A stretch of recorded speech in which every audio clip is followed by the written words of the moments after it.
शनिदेव को कर्मफल दाता कहा गया है। शनि कर्मों के हिसाब से व्यक्ति को दंड देते हैं। कहते हैं शनिवार के व्रत रखने से शनि दोष में कमी आती है। साथ ही शनिदेव का आशीर्वाद भी मिलता है। शनि दोष और शनि की साढ़ेसाती से बचने के लिए इस कथा का पाठ जरूर करें। शनिदेव व्रत कथा। एक बार सभी 9 ग्रहों सूर्य, चंद्र, मंगल, बुध, बृहस्पति, शुक्र, शनि, राहु और केतु में बहस हो गई।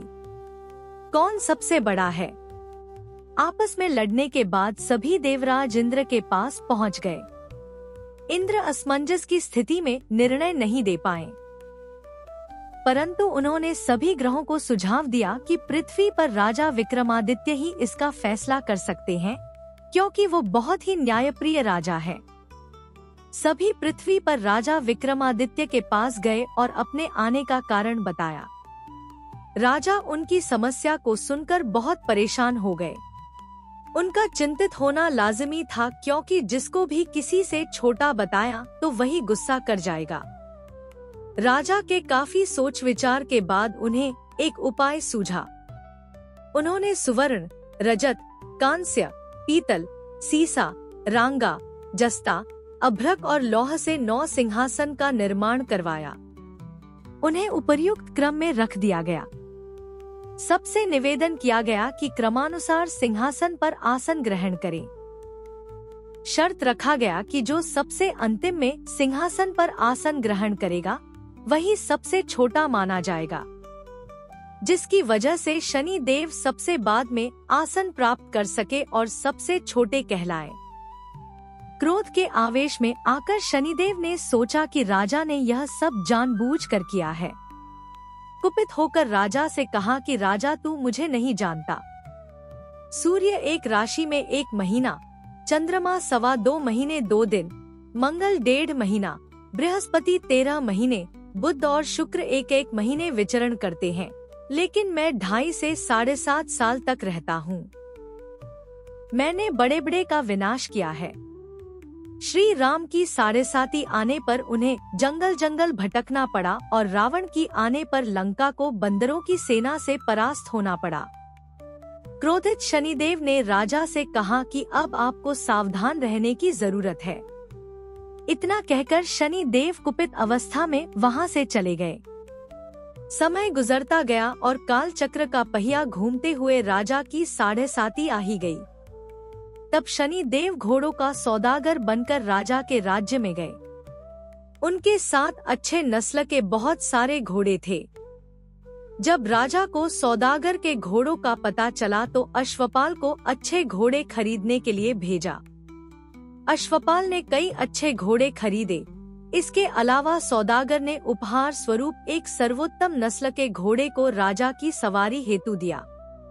राजा विक्रमादित्य जैसे ही उस घोड़े पर बैठे वह सरपट वन की ओर भागने लगा। जंगल के अंदर पहुंचकर वह गायब हो गया। भूखा प्यास की स्थिति में राजा जंगल में भटकते रहे। अचानक उन्हें एक ग्वाला दिखाई दिया, जिसने राजा की प्यास बुझाई। राजा ने प्रसन्नता में उसे अपनी अंगूठी देकर नगर की तरफ चले गए। वहां एक सेठ की दुकान पर पहुंचकर उन्होंने जल पिया और अपना नाम वीका बताया। भाग्यवश उस दिन सेठ की खूब आमदनी हुई। सेठ खुश होकर उन्हें अपने साथ घर लेकर गया। सेठ के घर में खूंटी पर एक हार टंगा था, जिसको खूंटी निगल रही थी। कुछ ही देर में हार पूरी तरह से गायब हो गई। सेठ वापस आया तो हार गायब था। उसे लगा कि वीका ने ही उसे चुराया है। सेठ ने वीका को कोतवाल से पकड़वा दिया और दंड स्वरूप राजा उसे चोर समझकर हाथ पैर कटवा दिया। अंपग अवस्था में उसे नगर के बाहर फेंक दिया गया। तभी वहां से एक तेली निकल रहा था, जिसको वीका पर दया आ गई।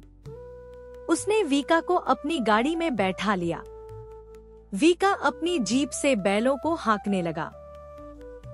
कुछ समय पश्चात राजा की शनि दशा समाप्त हो गई। वर्षा काल आने पर वीका मल्हार गाने लगा। एक नगर की राकुमारी मनभावनी ने मल्हार सुनकर मन ही मन प्रण कर लिया कि जो भी इस राग को गा रहा है वो उसी से ही विवाह करेगी। उन्होंने दासियों को खोजने के लिए भेजा, परंतु वापस आकर उन सभी ने बताया कि वह एक अपंग आदमी है। राजकुमारी यह जानकर भी नहीं मानी और अगले दिन ही वह अनशन पर बैठ गई। जब लाख समझाने पर राजकुमारी नहीं मानी, तब राजा ने उस तेली को बुलावा भेजा और वीका से विवाह की तैयारी करने के लिए कहा गया। वीका से राजकुमारी का विवाह हो गया। एक दिन वीका के स्वप्न में शनि देव ने आकर कहा कि देखा राजन, तुमने मुझे छोटा बताकर कितना दुख झेला है। राजा ने क्षमा मांगते हुए हाथ जोड़कर कहा कि हे शनि देव, जैसा दुख मुझे दिया है किसी और को ऐसा दुख मत देना। शनि देव इस विनती को मान गए और कहा कि मेरे व्रत और कथा से तुम्हारे सारे कष्ट दूर हो जाएंगे। जो भी नित्य मेरा ध्यान करेगा और चींटियों को आटा डालेगा, उसकी सारी मनोकामना पूर्ण हो जाएगी। शनि देव ने राजा को हाथ पैर भी वापस दिए। दूसरे दिन जब सुबह राजकुमारी की आंख खुली तो वह आश्चर्यचकित हो गई। वीका ने मनभावनी को बताया कि वह उज्जैन का राजा विक्रमादित्य है। मनभावनी खुशी से फूले नहीं समा रही थी। राजा और नगरवासी सभी अत्यंत प्रसन्न हुए। सेठ ने जब यह सुना तो वह पैरों पर गिरकर क्षमा मांगने लगा। राजा ने कहा कि यह सब शनि देव के कोप का प्रभाव था और इसमें किसी का कोई दोष नहीं है। सेठ ने निवेदन करते हुए कहा कि मुझे शांति तभी मिलेगी जब आप मेरे घर चलकर भोजन करेंगे। सेठ ने कई प्रकार के व्यंजनों से राजा का सत्कार किया।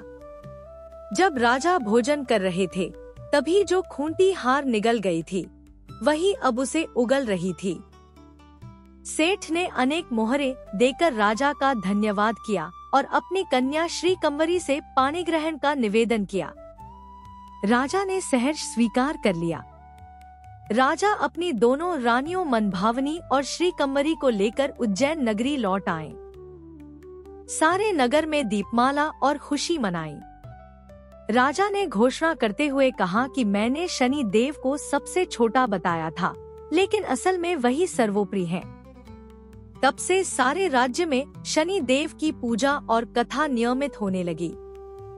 सारी प्रजा के बीच खुशी और आनंद का वातावरण बन गया। शनि देव के व्रत की कथा को जो भी सुनता या पढ़ता है, उसके सारे दुख दूर हो जाते हैं।